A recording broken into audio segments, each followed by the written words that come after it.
2020 vient de passer le témoin à 2021. 2020, dont l'écrivain-chercheur congolais Michel Innocent Péa n'était pas de tout repos.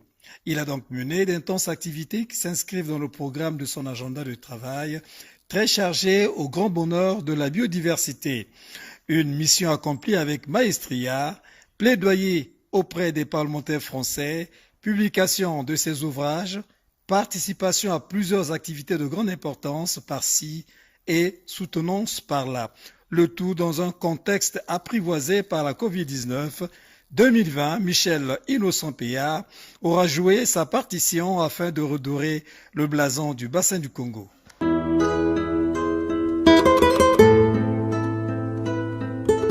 Michel Innocent Péa a mis à la disposition du monde plusieurs ouvrages en multiples versions. De ces ouvrages, on retiendra La planète poignardée et ménotée.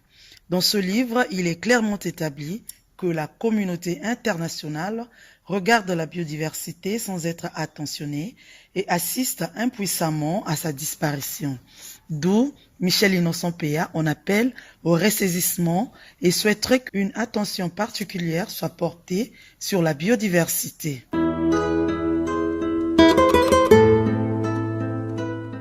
Après un temps de répit dû à la crise sanitaire liée au coronavirus, Michel Innocent Péa a repris son bâton de pèlerin pour la promotion et la vulgarisation des idées protectrices de l'environnement, idées émises par le président congolais Denis Sassou Nguesso depuis de nombreuses années.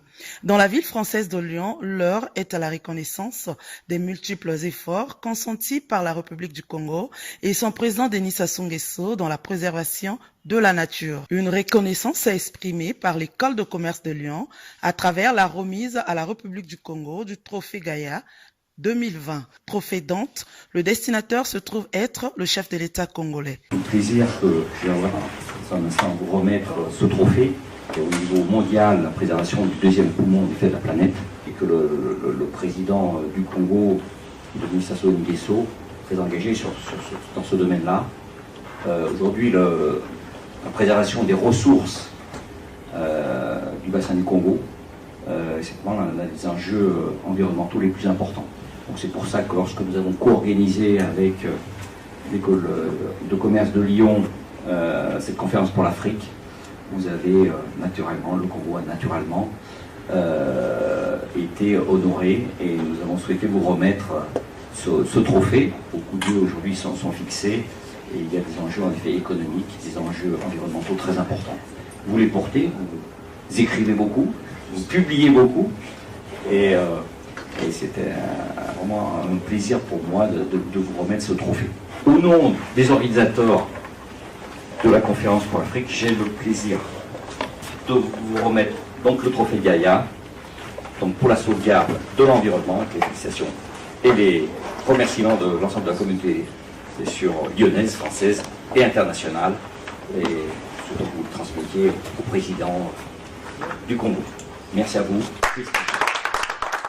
C'est une rencontre qui était essentielle parce que, compte tenu de l'effort qui a été fait par le Congo depuis des années pour sensibiliser l'opinion internationale à ce problème de l'environnement, il fallait qu'ici, à Lyon, on reconnaisse les mérites d'un des apôtres du développement et un des ambassadeurs du bassin du Congo, qui est la personne que nous avons aujourd'hui nommée docteur honoris causa de l'Académie de Lyon. Pourquoi ? Parce que les travaux qui ont été faits par M. Bouya ont été extraordinaires.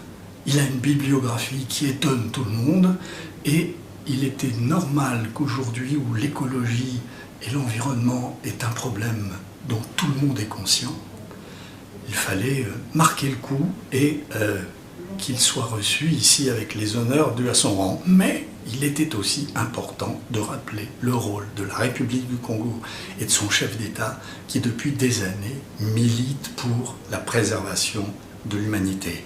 Et je crois que c'est essentiel. Quand on parle de l'Afrique, c'est souvent des mauvaises nouvelles.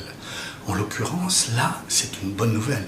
C'est au niveau du continent une prise de conscience de ce trésor qu'est l'environnement et la possibilité pour ce continent, qui a encore d'énormes possibilités, de pouvoir s'organiser, de préserver l'environnement et d'assurer ainsi un développement plus harmonieux. L'écrivain-chercheur congolais qui a réceptionné ce trophée Gaïa 2020, destiné au président Denis Sassou Nguesso, a quant à lui reçu la distinction du docteur honoris causa, une belle manière pour cette école de commerce de Lyon de reconnaître également la qualité de ses travaux, des travaux marqués entre autres par la publication de ses ouvrages. Je suis très honoré de vous recevoir aujourd'hui, Monsieur Michel Innocent Paya.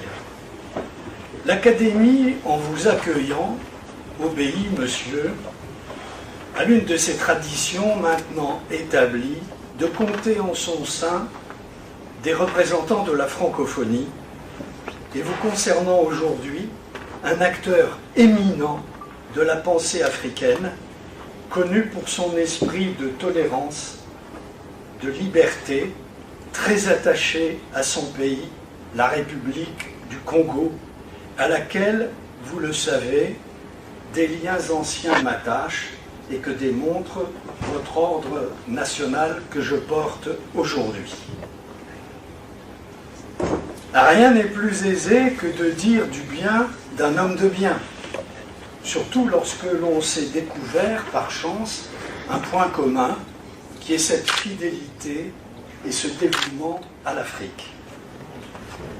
Vous êtes, monsieur, un intellectuel de notoriété internationale, rompu à toutes les subtilités de l'analyse des comportements, un humaniste séduit par les formes multiples de la vie, comme le prouve votre bibliographie extraordinaire. Vous êtes curieux de tout et préoccupé de l'évolution de la démocratie en Afrique et par la sensibilisation des États aux problèmes de l'environnement. Ce qui, nous l'observons tous aujourd'hui, nous concerne. Vous avez tout au long de vos réflexions analysé l'évolution des communautés humaines du continent et préconisé de nouvelles orientations, toujours essentiellement motivées par le développement et le renforcement de la démocratie pour atteindre un niveau de développement qui permette une amélioration des conditions de vie en s'appuyant sur un effort permanent d'éducation. Votre sens de la conciliation, de la diplomatie, vous seront très utiles dans votre rôle de spécialiste incontesté dans l'accompagnement du développement social, économique, mais aussi environnemental. En effet, énonçant vos mérites, je n'oublie pas votre engagement qui nous concerne tous pour la préservation de l'environnement. Vous, l'un des promoteurs de la défense du deuxième poumon de l'humanité après la forêt amazonienne, comme nous l'avons tous découvert tout à l'heure, le bassin du Congo. Votre engagement participe à la structuration et à l'évolution du cadre démocratique essentiel au développement du continent, nouant avec les représentants de chacun des États un dialogue sans complexe et sans ambiguïté, respectueux des intérêts de tous, vous affranchissant du verbiage administratif pour aider l'évolution en marche. Effectivement, il est important dans cette évolution en marche d'avoir des acteurs comme vous engagés. Pour cela, vous vous êtes appuyé sur 3 principes fondamentaux: confiance, respect, rigueur. Votre formation, on devrait préciser votre formation éclectique, vos expériences professionnelles très diverses, qui démontrent votre ouverture d'esprit et votre adaptabilité aux situations les plus diverses, vont nourrir et structurer vos réflexions. La réputation que vous vous êtes acquise vous a permis de vous exprimer en toute liberté, sans entrave, sur les sujets de société, d'économie, de politique concernant l'Afrique. cette indépendance d'esprit mérite d'être soulignée. Toute votre œuvre, vos écrits, vos conférences pour émouvoir, persuader ou bien exposer, pour envisager l'univers de demain, pour enseigner, traduisent votre capacité à décoder notre monde d'aujourd'hui. Je m'associe, monsieur, à ceux qui vous expriment leur reconnaissance aujourd'hui, et ils sont nombreux. Je reprendrai cette formule que vous connaissez nécessairement. Quelles que soient les marques qu'ils laissent, les hommes éminents d'une génération ne sont que les éclaireurs de la génération qui les suit. Nous avons en commun d'avoir la volonté de contribuer, dans la très humble mesure qui nous appartient, au développement de notre patrimoine commun, qui est d'accompagner la formation des futures élites dans le cadre de cette école qui vous reçoit aujourd'hui. C'est une mission nouvelle qui vous est confiée. Vous saurez l'accomplir. Mes vœux vous accompagnent.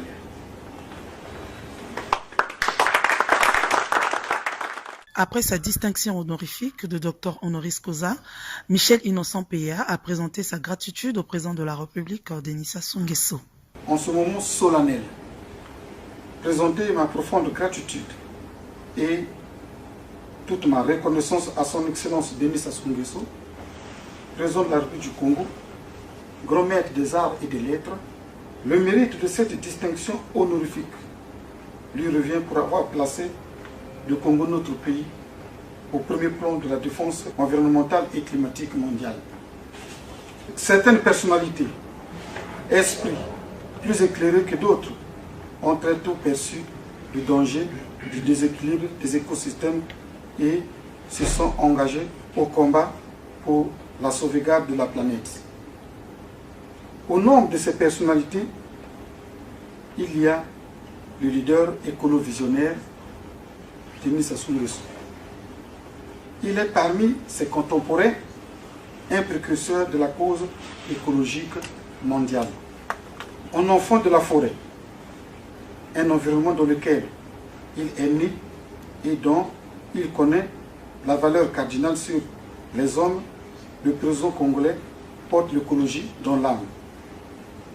En s'inscrivant dans ce combat et comme membre du gouvernement des années 70, surtout lors du premier sommet mondial de la Terre qui s'est tenu à Stockholm en Suède en 1972, Denis Sassou Nguesso, en tant qu'agent écologique intelligent, a voulu déjà être le porte-parole de ces hommes, de ces femmes, de ces personnes âgées, de ces enfants qui aspirent à un lendemain meilleur et solliciter plus d'appui, plus d'investissements nationaux et étrangers en faveur d'un monde prospère où la croissance et le développement bénéficient à tous.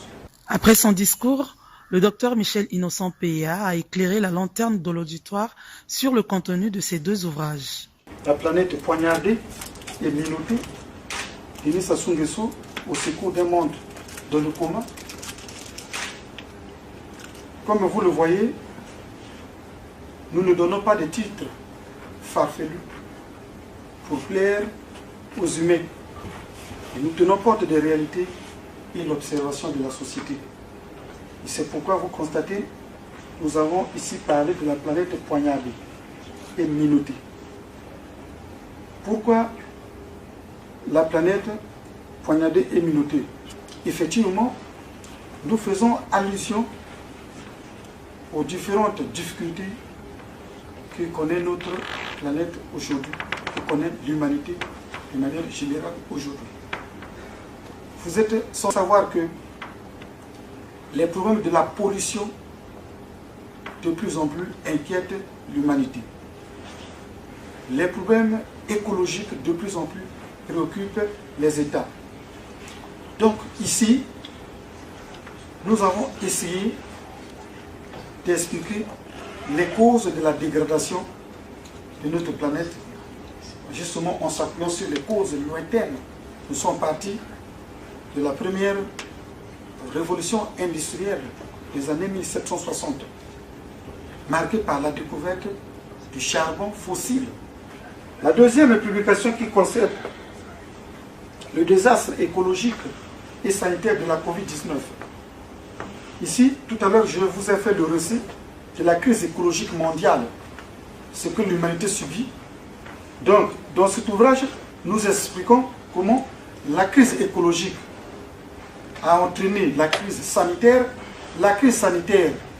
a entraîné la crise psychologique marquée par le traumatisme à travers lequel le confinement a été la mesure pour pallier à cette crise.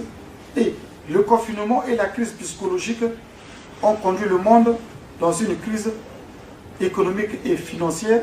Et cette crise économique et financière a entraîné le monde vers le déséquilibre, sinon la crise sociale où nombreux se retrouvent sans emploi.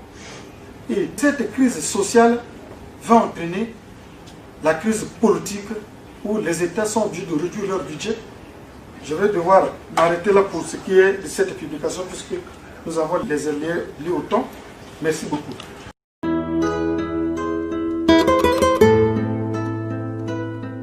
Dans la même veine et dans le cadre de se remémorer des actions posées par le général Charles de Gaulle, qui a eu un passage historique dans la ville de Brazzaville, en juillet 2020, Michel Innocent Peya a visité la Fondation Charles de Gaulle à l'occasion du 80e anniversaire de l'appel du 18 juin. Nous, à la Fondation de Gaulle, on n'oublie pas que c'est à Brazzaville qu'a été établie la première capitale de la France libre et que cette relation d'amitié se poursuit. Toujours à Paris, l'écrivain-chercheur congolais Michel Innocent Peya a eu des échanges avec Étienne Giraud, président du Conseil des investisseurs français en Afrique. Un échange qui a entre autres porté sur les questions écologiques. Les entreprises, elles ont totalement pris conscience qu'il y a un désastre écologique qui s'annonce et que l'avenir de la planète et de l'humanité est en jeu. Elles ont aussi leur mission à remplir, qui consiste à créer de l'emploi, à développer des affaires, développer de la production, en protégeant la planète.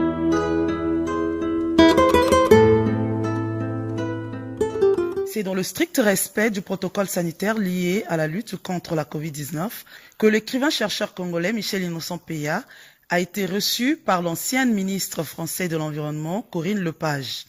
Et en signant ce projet, Michel Innocent Peya est bien convaincu de sa portée sociale et historique. Madame la ministre, je viens d'un pays, le Congo-Brazzaville, reconnu comme poumon du globe terrestre. J'ai été très tôt, comme tous les Congolais, sensibilisé aux questions écologiques. C'est donc naturellement que je me suis mis à écrire des ouvrages et parcourir le monde pour sensibiliser le commun des mortels sur la préservation de l'environnement. Les droits de l'humanité sont des droits pour tous les habitants de la Terre. Vivre dans un monde dont le futur n'est pas compromis par l'irresponsabilité du présent. Je suis convaincu que la signature de cette charte qui fait de moi de facto l'ambassadeur des droits universels de l'humanité et de l'environnement, TDH, et ce, dans l'illustre continuité de mon prédécesseur, son Excellence, M. Azali Assoumani, président de la République de l'Union des Comores, me permettra de faire entendre avec plus d'écho mon message à l'humanité. Permettez-moi, Madame la Ministre Corinne Lepage, de confesser que votre lutte pour les questions des droits humains et de l'écologie a été pour moi source d'inspiration et d'engagement. C'est donc un grand honneur que ce titre me soit remis par votre illustre personne. Je ne finirai pas mes propos sans remercier et encourager les populations de la République du Congo, mon pays, et le président Sassou Nguesso pour tous les efforts à la préservation de la forêt au bénéfice de toute l'humanité. Au terme de la signature de ce projet de déclaration, s'est instauré un véritable échange entre les trois participants à cette modeste cérémonie. Pourquoi avoir choisi la question de l'écologie dans la plupart de vos ouvrages? Nous avons tous constaté que les années 70, la planète subissait déjà des conséquences dramatiques et qu'il fallait penser faire quelque chose à l'image de nos prédécesseurs qui ont commencé ce combat, dont Madame la ministre, dont certains dirigeants congolais, le président Sassou Nguesso. Nous avons aussi emboîté le pas pour essayer d'appuyer les efforts qu'ils entreprennent ici et là, au Congo, comme ailleurs, à travers le monde, pour que la planète soit sauvée, les générations à venir vivent aisément dans l'ensemble de la planète. Nous avons pensé mettre notre contribution aussi pour que ces efforts soient vus à travers le monde. En sus des publications, nous participons à des conférences sur le plan international. Nous sommes invités ici et là, et justement pour apporter notre modeste contribution, la richesse commune qui est notre planète.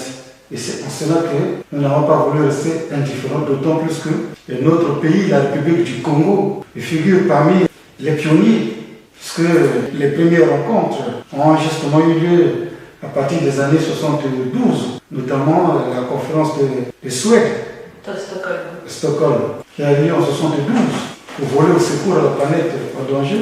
C'est là qu'il y a eu la première rencontre sur les droits humains et de l'environnement. Et la seconde qui a eu lieu en 82, quand c'était à Nairobi au Kenya, notre pays a toujours été engagé dans ce combat à travers ses dirigeants. Donc, voilà pourquoi nous ne pouvions pas rester indifférents pour accompagner les efforts qui ont été entrepris par nos prédécesseurs, dont Madame la ministre, dont les dirigeants congolais, dont les autres dirigeants à travers le monde. Ce qui justifie aujourd'hui notre engagement, d'autant plus aussi que le Congo fait partie des pays à charge la responsabilité de la deuxième réserve du monde, le deuxième poumon de la planète, le bassin du Congo. Et c'est pourquoi, pour l'intérêt de l'humanité, nous ne pouvons pas rester indifférents pour qu'ensemble, à travers le monde, les initiatives soient multipliées et pour que les dirigeants à travers la planète prennent conscience pour que nous préservons cette réserve humanitaire pour l'intérêt des générations présentes et celles à venir. Voilà mon engagement sur cette question climatique. Missionné par l'ancien président français François Hollande en 2015 pour la rédaction de ce projet de déclaration, Corinne Lepage, juriste et avocat de son État, revient sur l'urgence d'agir face aux catastrophes environnementales. Ça a démarré en 2015, en réalité avec la COP21, avec une lettre de mission du président de la République François Hollande, et le mouvement de signature a commencé à la fin de l'année 2015. D'accord. Et quel est l'objectif de ce fait sur le long terme? Eh bien, l'objectif sur le long terme, c'est une démarche qui est très originale, puisqu'elle consiste à créer du droit international à partir de la société civile, non pas à partir des États. Société civile entendue au sens large du terme, puisque vous avez à la fois des entités publiques et des entités privées qui signent la déclaration, et ça c'est quand même très original. Il n'y a, à ma connaissance, pas d'autres textes de cette nature. L'objectif étant ensuite d'en faire un texte reconnu au niveau des Nations Unies. Du reste, nous sommes soutenus par le secrétaire général des Nations Unies et le président Hollande avait envoyé aux Nations Unies en 2016 la déclaration. Je dirais que nous avons maintenant noué un certain nombre de partenariats avec CGLU, avec une organisation qui est à Genève qui s'appelle Africa 21. Avec nous avons d'autres organisations qui sont en train de nous rejoindre, par exemple des syndicats. Je dirais que ce soit les membres très actifs comme les ONG ou que ce soit les membres du conseil d'administration ou encore nos 80 ambassadeurs, chacun essaie de travailler à faire adhérer le plus de gens possible. Nous allons ouvrir un bureau en Afrique également, puisque nous avons aussi des ambassadeurs en Afrique, dont certains sont tout à fait actifs. Très contente que le Congo, par votre personne, rejoigne le mouvement. J'ai rencontré quelques chefs d'État africains, déjà, mais pas le président Sassou Nguesso. Modestement, j'essaierai d'y contribuer. C'est tout à fait possible de rencontrer le président Sassou Nguesso. Merci infiniment. C'est un texte qui est très simple. Du reste, il est aujourd'hui traduit dans une quarantaine de langues. Il comporte 4 principes: la responsabilité, la dignité et le droit au développement, l'équité entre générations et la pérennité du vivant. Et ensuite, il comporte 6 droits et 6 devoirs. Et ces droits et devoirs se répondent les uns les autres. Il y a bien entendu tout ce qui est le droit pour le vivant, et pas seulement pour l'humanité, pour le vivant, les espèces vivantes, de vivre dans un environnement sain et écologiquement soutenable. Ensuite, il y a toute la question de l'accès aux ressources, de la préservation des ressources, des biens communs, la gestion du progrès technologique, le droit à la paix, la question des réfugiés climatiques. Voilà, tout ça est traité à la fois sous la forme des droits et sous la forme des devoirs. Michel Innocent-Péa a mis à la disposition de Corinne Lepage 2 de ses publications, expression de son engagement dans la lutte pour la protection de l'environnement. Il s'agit des ouvrages Fond bleu pour le bassin du Congo et le désastre écologique et sanitaire du Covid-19. Nous venons justement de ratifier la déclaration des droits humains et de l'environnement auprès de Mme Corinne Lepage, et qui fait de nous de facto ambassadeurs des droits humains et de l'environnement. Madame Lepage avait été mandatée par le président François Hollande pour présenter en Suisse la COP 21 qui a eu lieu en 2015 à Paris, une nouvelle charte et qui pouvait régir l'humanité pour l'intérêt des générations présentes et celles à venir. Vu le travail que nous faisons, nous n'avons pas été surpris de nous voir invités à ratifier cette déclaration. Donc si les gens nous découvrent à travers ce que nous faisons, ce n'est pas étonnant, ce n'est pas surprenant. Et chose importante, c'est parce que Madame la ministre, c'est elle qui a élaboré la convention environnementale gabonaise, et elle est prête à travailler avec le président Sassou. Elle vient de le dire elle-même qu'elle est prête à travailler avec le président Sassou, d'autant plus que le président Sassou est parmi les pionniers, les initiateurs de la cause. Le constat qui a été fait sur la dégradation de l'environnement et de la planète. Les premières rencontres ont eu lieu à travers 72, 82, 92, 2002, jusqu'à ce qu'en 1995, il y a eu l'organisation des différentes COP successives. Madame la ministre Corinne Lepage est prête à travailler avec le président Sassou pour la préservation du bassin du Congo, qui est la deuxième réserve de l'humanité. Elle voudra aussi mettre sa contribution, d'autant plus que le président est parmi les défenseurs du bassin du Congo et qui est une partie de l'espoir de l'humanité. L'écrivain-chercheur congolais avait pris part à de nombreuses activités telles le Forum de Normandie pour la paix qui s'est tenu les 1er et 2 octobre 2020 en France. Celui-ci avait connu la participation de Nicolas Hulot, ancien ministre d'État, ministre de la Transition écologique de France, et le président de la région de Normandie, Hervé Marin, ainsi que de nombreux experts et chercheurs dans le domaine de l'environnement venus de tous les horizons. Plusieurs thèmes avaient été développés dans différents ateliers, entre autres les femmes et la construction de la paix.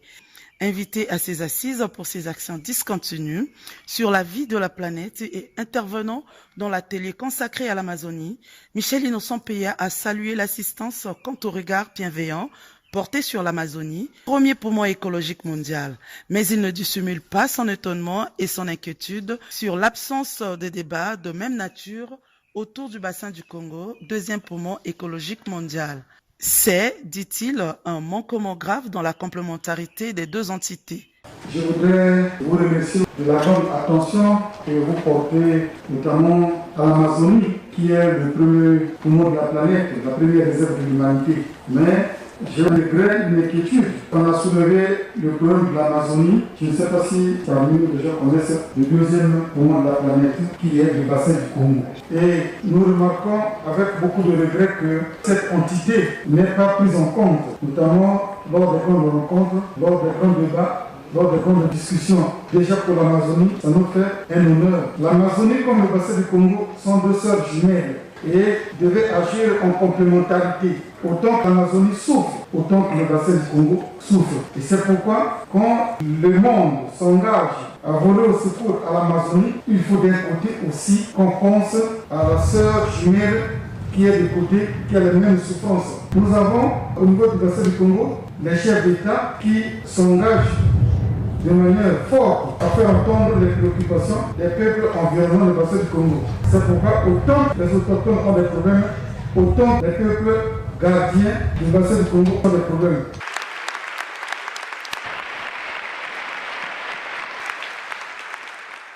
On repense à ce questionnement. Le chef Nimawa de l'Amazonie brésilienne, sur vidéoconférence, a épinglé la préoccupation de Michel Innocent Péa. Uma boa pergunta. Na tradição do meu povo.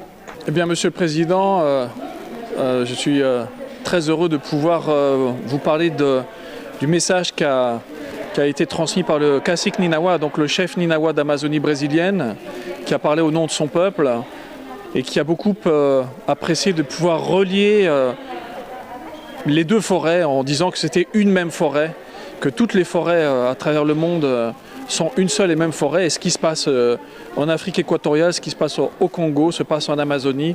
C'est un même combat, c'est une même forêt. Et le cacique Ninawa fait partie de cette alliance qui est l'alliance des gardiens de Mère Nature, qui regroupe des représentants indigènes du monde entier, de plusieurs forêts. Nous avons aussi plusieurs représentants africains dans l'Alliance qui viennent soit du Burundi, du Kenya, du Bénin, du Gabon aussi. Et pour l'instant, nous n'avons pas de lien avec le Congo. On espère en créer. On aimerait immensément qu'une délégation de cette alliance puisse venir un jour au Congo parce que ce combat est planétaire. Et c'est vrai que pour l'instant, les médias négligent complètement ce qui se passe dans la forêt. Cette forêt au Congo a besoin d'être sauvée, a besoin aussi d'être médiatisée. Et vous pouvez compter sur nous pour pouvoir le faire.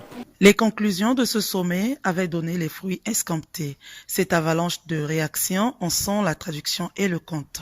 De nombreux experts et chercheurs avaient annoncé leur détermination à venir toucher du doigt les réalités du bassin du Congo à travers cet échantillon qui demandait l'autorisation au chef de l'État congolais Denis Sassou Nguesso en sa qualité de président de la Commission climat du bassin du Congo et grand défenseur des écosystèmes. Monsieur le Président, je suis très heureuse et honorée de pouvoir vous relayer ce message en direct du Forum mondial Normandie pour la paix. Aujourd'hui, nous avons rencontré des personnes venant du Congo et nous serions infiniment honorés que de travailler avec vous pour la protection de la forêt du Congo, avec des leaders indigènes aussi qui viennent d'Amazonie, avec des scientifiques qui consacrent leur vie à la protection des forêts tropicales. Et si vous répondez favorablement à cet appel, notre projet c'est d'aller aux Nations Unies et de porter ce message de paix en plus haut lieu pour protéger nos forêts qui sont nos poumons communs dans la planète et que nous souhaitons transmettre aux générations futures. Cet ouvrage, La planète poignardée et menottée, et en fait lorsque je lis la 4e de couverture, je vois que nous œuvrons ensemble pour le même combat qui est de protéger notre planète en tant qu'espèce aussi. Des êtres humains doivent se remettre en cause dans leur comportement et donc j'espère que nous aurons l'occasion de collaborer au cadre de la chaire Normandie pour la paix. Un autre forum à signaler, c'est celui de la biodiversité et économie. En effet, il vise à rassembler et mobiliser les entreprises et tous les acteurs qui les accompagnent pour s'engager et agir véritablement en faveur de la biodiversité et comment le forum a défini quelques pistes d'action. Plus proche de nous en termes de calendrier, vous allez revoir dans les prochains jours la question de la justice environnementale. C'est un sujet sur lequel je m'étais énormément impliquée en tant que parlementaire. Nous avons un projet de loi sur un parquet européen et justice spécialisée qui va ramener ces sujets et qui va sans doute beaucoup vous intéresser sur la création de juridictions spécialisées près chaque cour d'appel. Donc on revient à une spécialisation des juridictions. On crée de nouveaux dispositifs, une convention judiciaire, des dispositifs de médiation. Nous avons beaucoup de choses à enclencher et cette stratégie à déployer de manière plus volontariste. Rappelons que ce forum s'est assigné la mission de susciter l'envie d'agir en mettant en avant des exemples de changement. Comment les chercheurs et les agriculteurs peuvent-ils se mettre en intelligence pour maintenir des éléments de biodiversité? Il s'agit ni plus ni moins d'un appel aux idées novatrices et aux réflexions post-Covid-19 fertiles à la relance économique. C'est ainsi que Michel Innocent Péa, L'un des participants à ce forum appelle à un partenariat entre l'Office français de la biodiversité et les autres zones qui militent pour la protection de l'environnement et par ricochet la vie de la planète. En matière de biodiversité, nous avons des zones du bassin du Congo qui est située en Afrique, la région de l'Amazonie, qui sont des réserves de biodiversité du monde. Est-ce que nous ne pouvons pas avoir les possibilités d'avoir des localisations, des partenariats entre Cocheco et des entreprises implantées en Afrique où se trouve la base de la biodiversité? Le premier impératif qui s'impose à nous élus, c'est de travailler ensemble, de développer des logiques de coopération, de décréter une mobilisation générale au service de la nature et du vivant. Le deuxième impératif est d'accepter de se questionner, de se remettre en cause et d'interroger concrètement certaines de nos habitudes qui vont à l'encontre de la biodiversité, de la défense de la biodiversité. Le troisième impératif, c'est d'oser. Oser des solutions nouvelles, oser des expérimentations, oser avancer pas à pas. Oser mettre les innovations de la modernité au service du vivant. En un mot, faire pleinement notre part, même modeste, au niveau qui est le nôtre, mais le faire vraiment. Et pour cela, nous avons besoin de vous.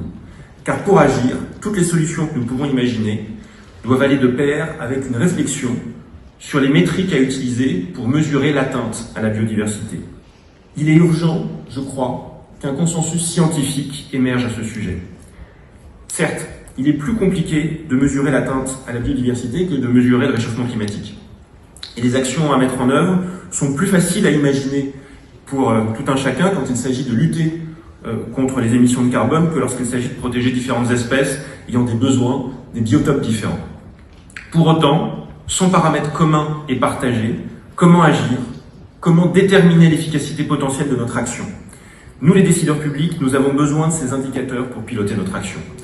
Et à ce titre, le décalage malheureux de quelques mois du Congrès mondial de la nature à Marseille ou de la COP15 en Chine, à cause de la pandémie, doit être mis collectivement à profit pour permettre de travailler à ce consensus.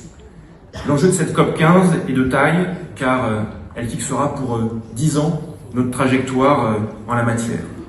Nous avons besoin de votre appui scientifique pour bâtir les Nature-Based Solutions sur lesquelles nous devrons nous appuyer pour être à la hauteur de cet enjeu commun. Alors, merci à vous tous qui êtes là aujourd'hui, car votre présence montre que vous êtes pleinement conscients de cette exigence de mobilisation qui est devant nous. La défense de notre biodiversité suppose plus que jamais notre capacité à dialoguer et à œuvrer ensemble. Merci également à nos collègues élus qui se battent depuis des années sur ces questions fondamentales et qui ont parfois été des précurseurs ignorés ou incompris. Je pense à nos élus de terrain qui sont des militants infatigables de l'environnement, qui mènent depuis toujours des combats qui nous font avancer. Ils nous rappellent que face à l'effondrement de la biosphère, face à l'épuisement des ressources, face à la destruction de la biodiversité, nous n'avons plus à tergiverser et que nous n'avons plus le droit.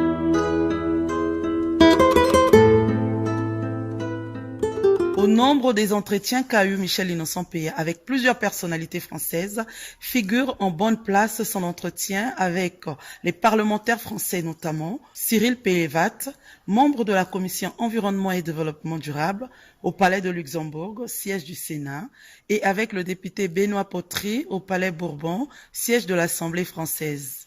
Au cours de ces rencontres, il a fait le plaidoyer sur les difficultés auxquelles est confronté le bassin du Congo et souhaiterait que soit effective sa préservation. Aujourd'hui, on est à une première étape qui consiste à cette prise de relation qu'on peut avoir aujourd'hui.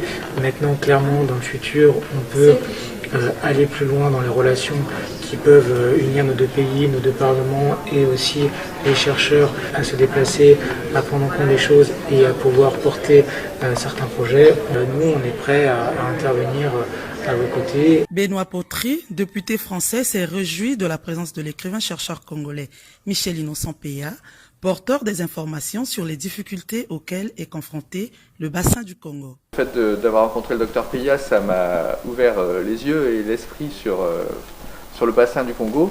C'est vrai que souvent on parle de l'Amazonie comme poumon de la planète. Maintenant, je sais qu'il y a aussi le bassin du Congo, que ça a l'air très beau et très riche comme territoire et que c'est notre devoir de le préserver et de le protéger. L'intérêt de rencontrer le docteur Péa et puis de son action d'aller partout pour sensibiliser sur ce sujet. C'est important, son travail de sensibilisation et de faire connaître aussi le bassin du Congo. Le message pour les présidents africains et le président du Congo, c'est de dire qu'il a un patrimoine exceptionnel avec le bassin du Congo. C'est un devoir de le protéger pour l'avenir du pays. C'est une richesse et une fois qu'on aura détérioré cette richesse, eh bien, il n'y aura plus rien, quoi. Donc c'est important de maintenir un écosystème et puis une activité, mais en même temps la protection du territoire. L'action commune Michel Innocent PA est question de faire entendre raison à ses parlementaires afin de rendre visible son combat. Pour illustrer cette action, l'écrivain-chercheur congolais a disponibilisé ses ouvrages aux États de la planète. À l'école de commerce de Lyon, Michel Innocent PA a soutenu sur la biodiversité dans le bassin du Congo, enjeux et perspectives pour comprendre et agir, en vue d'obtenir un PhD en management de l'environnement et du développement durable. Devant un panel composé de jurys politiques, administratifs et intellectuels sous la direction de Hervé de Charette, ancien ministre français des Affaires étrangères, Driss Guéraoui, professeur et docteur en sciences sociales et président du Conseil de la concurrence du Royaume du Maroc. Michel Innocent PA a rendu un hommage mérité au président de la République, Denis Sassou Nguesso. Aussi a-t-il dégagé la portée de ses recherches. C'est avec plaisir que je me retrouve en ces lieux, temple du savoir et d'expression de la connaissance, pour vous restituer les travaux dont j'ai effectués. D'ores et déjà, je voudrais exprimer toute ma reconnaissance. Son Excellence Denis Sassou Nguesso, président de la République du Congo, lui qui a permis, en ce qui le concerne, chaque Congolais essaie d'apprendre et parfaire ses connaissances, tant au niveau national que extérieur. Donc c'est grâce à lui que nous avons chacun l'autorisation d'aller effectuer ces recherches à l'extérieur. À vous aussi, membres du jury, notamment vous, monsieur le ministre, président du jury, malgré les occupations, vous avez disposé de votre temps pour venir me suivre, m'orienter, me faire bénéficier de votre expérience. Aussi, aux autres membres du jury, vous avez disposé de vos temps pour m'accompagner, pour me soutenir. À monsieur le directeur de thèse, Jean-Paul Joubert, sa rigueur au travail a été d'une importance capitale. Cette étude, a-t-il fait savoir, a pour finalité de mettre en lumière tous les aspects liés à la biodiversité dans le bassin du Congo.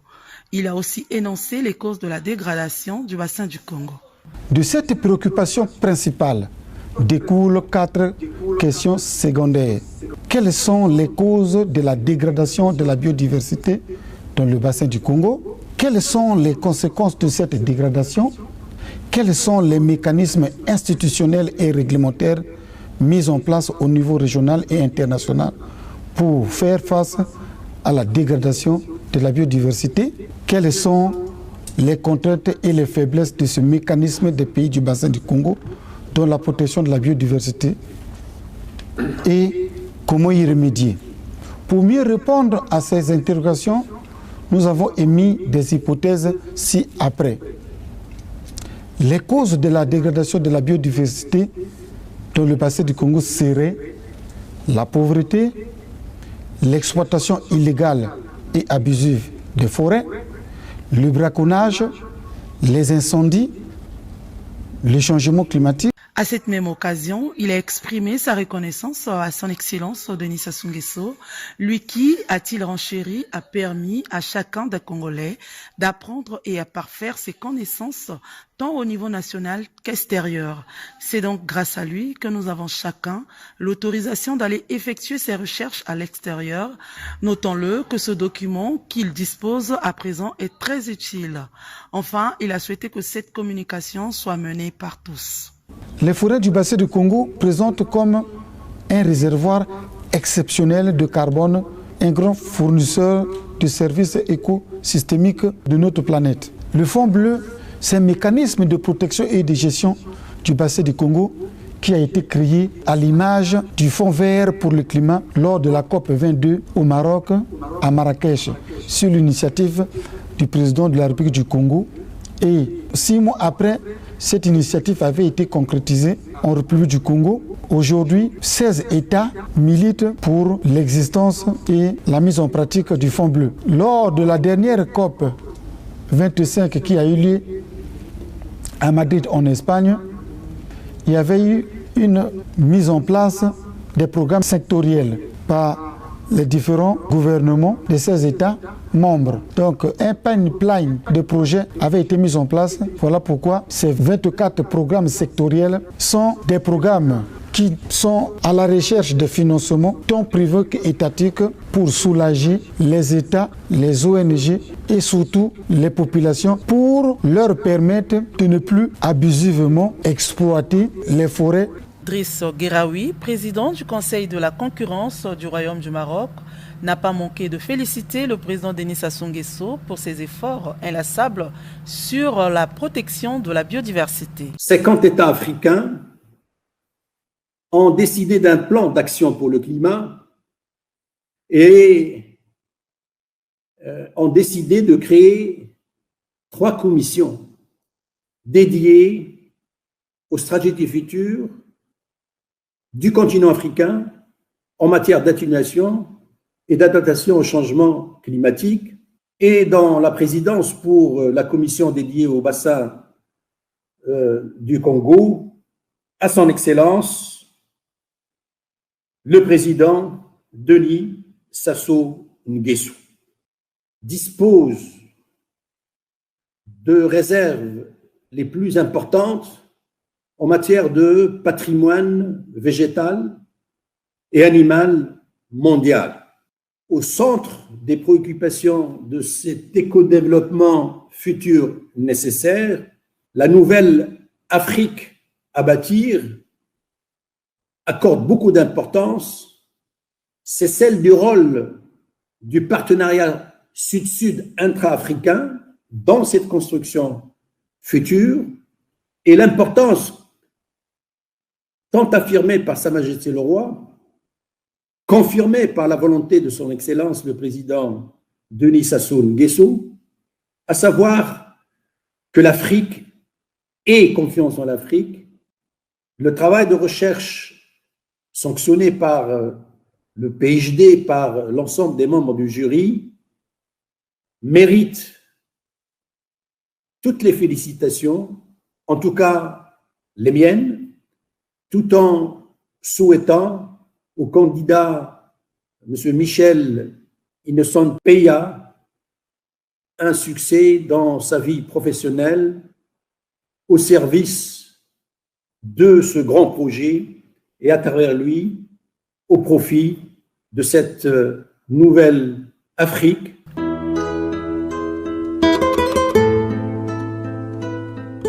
Aussi d'autres publications sur Internet ont vu le jour, à l'image de « Et si la destruction de l'environnement par l'homme était la cause de l'apparition de certaines épidémies ?»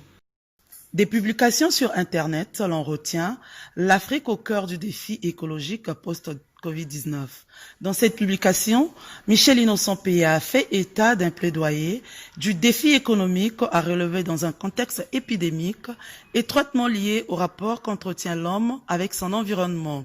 Dans cette publication datée du 24 septembre, l'écrivain-chercheur congolais établit que l'Afrique, bien qu'elle ait, peut contribuer au réchauffement climatique. L'Afrique sera le continent le plus affecté par ses conséquences. Dans un contexte épidémique, poursuit-il, étroitement lié au rapport qu'entretient l'homme avec son environnement, le monde ne pourra relever le défi écologique sans y associer le continent africain. S'étant toujours intéressé sur la pandémie, l'écrivain-chercheur congolais s'est penché sur la pollution et Covid-19. Ce dernier met à l'évidence les modes de protection. En effet, dit-il, le monde à l'épreuve du masque. Dans ce contexte, une prise de conscience générale est indispensable. L'annonce d'un projet de décret devant accroître de 68 à 135 € l'amende sur la voirie en France, ainsi que les campagnes de sensibilisation menées par les autorités demeurent insuffisantes. Les masques réutilisables doivent, a-t-il martelé, devenir la règle afin de réserver les dispositifs jetables au seul personnel soignant.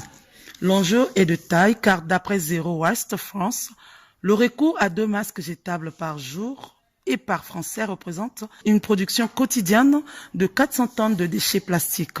Cette même association regrette que de nombreuses entreprises concernées par le port du masque obligatoire depuis le 1er septembre 2020 interdisent les tissus réutilisables à leurs salariés.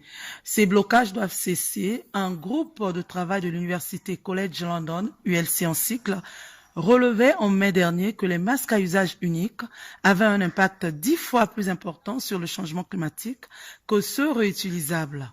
À titre de comparaison, il faudrait 24,7 milliards de masques jetables pour équiper sur une année l'ensemble de la population britannique, contre 136 à 271 millions pour des tissus lavables.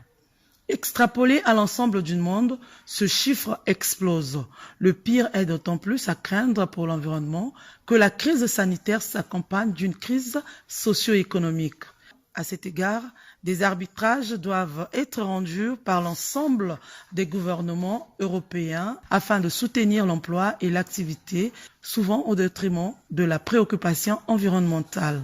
Malgré la présence des dispositions vertes dans les plans de relance annoncés avant la deuxième vague, l'OCDE souligne dans une note publiée le 14 septembre que l'équilibre entre les dépenses vertes et les dépenses non vertes ne joue pas en faveur des volumes des résultats environnementaux.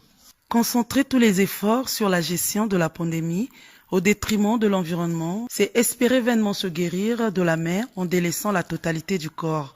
La Covid-19 fait chuter les émissions CO2, la France ne fait pas exception.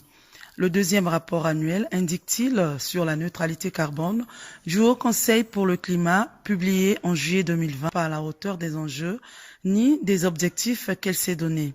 Le premier confinement s'est traduit par une baisse des émissions de CO2 de 13% entre janvier et mai. Cette diminution ne répond pas aux enjeux de la transition basse carbone et reste marginale par rapport aux efforts structurels à accomplir. Dans ce contexte, a-t-il poursuivi, il importe plus que jamais de mettre en place les conditions favorables à une décarbonisation de l'économie. Les plans de relance annoncés l'été dernier avaient été jugés durement par l'OCDE pour qui l'équilibre entre les dépenses vertes et les dépenses non vertes ne joue pas en faveur du volume des résultats environnementaux. Le bannissement de tout soutien au secteur fortement émetteur dans les mesures aux sorties de crise est un prérequis essentiel. Michel Innocent-Péa a également jeté un regard sur le financement climatique en berne. En effet, pire, la solidarité internationale indispensable pour que soit relevé collectivement le défi du changement climatique n'est pas au rendez-vous. L'engagement des pays mobilisés d'ici 2020, 100 milliards de dollars par an en faveur des pays en développement, ne devrait pas être tenu. Selon les données de l'OCDE, le financement fourni par les premiers au bénéfice des seconds n'a représenté que 79 milliards de dollars en 2018. Une autre publication, c'est l'accord de Paris 2020 entre Covid-19 et retour des États-Unis. Dans cette parution, l'auteur veut prouver aux yeux du monde que nous sommes presque au bout du chemin et sans doute au début d'un autre. Cela dit, il a paraphrasé Laurent Fabius qui déclarait en 2015, lors de la remise finale du texte de l'accord de Paris sur le climat, 5 ans après la mai 2020 se clôt sur un sentiment partagé entre l'absence des résultats probants et la perspective d'une réintégration des États-Unis dans l'accord. Le projet d'accord proposé est différencié, juste, durable, dynamique, équilibré et juridiquement contraignant. L'accord de Paris pour le climat est accepté. Michel Innocent-Péa, spécialiste des questions environnementales et membre de l'Ordre américain des experts internationaux. De décalage entre les attentes suscitées par la conclusion d'un accord climatique universel et les avancées effectives réalisées depuis pose question. L'année 2020 sera chaude, jamais enregistrée, multipliant les catastrophes naturelles telles que incendies, sécheresses et tempêtes et accélérant la fonte des glaciers. Le Programme des Nations Unies pour l'environnement, PNU en sigle, dans son rapport 2020 sur l'écart entre les besoins et les perspectives en matière de réduction des émissions, relève l'insuffisance des engagements gouvernementaux pris dans l'accord de Paris. Ceux-ci sont connus sous l'appellation de contributions déterminées au niveau national en sigle CEDEN et nous dirigeons vers une augmentation de 3,2 degrés Celsius de température mondiale au cours du siècle, bien au-delà du niveau de 2 degrés Celsius visé par accord. Pour tout dire, Michel Innocent Péa a fait foisonner en 2020 plusieurs ouvrages rédigés d'une plume alerte, sans pitié, tant il est vrai que la véracité des faits laisse apparaître un abandon total, outré de la part de la communauté internationale qui semble ignorer l'existence du bassin du Congo et de tout temps met en exergue l'Amazonie au cours de leurs grands événements. Attentionné et sensible aux questions environnementales, Michel Innocent Péa a participé à plusieurs activités grandeur nature, notamment des conférences, forums, sommets, toujours dans la recherche des conditions optimales de la biodiversité. À toutes ces occasions, l'écrivain-chercheur congolais a eu les mots justes pour sonner le glas de la réparation de cette injustice notoire et caractérisée.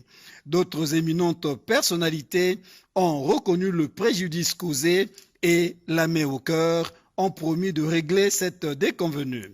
Michel Innocent Péa a aussi eu des entretiens avec d'autres personnalités pour plaider en faveur de la biodiversité qui est devenue nécessairement une préoccupation majeure des États de toute la planète. En parlant de la presse écrite, l'encre a également coulé et toutes les parutions ont également suscité l'engouement des lecteurs de s'approprier ces ouvrages.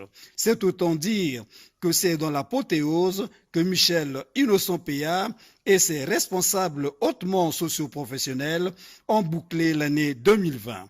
Attendons de voir ce que nous réserve 2021.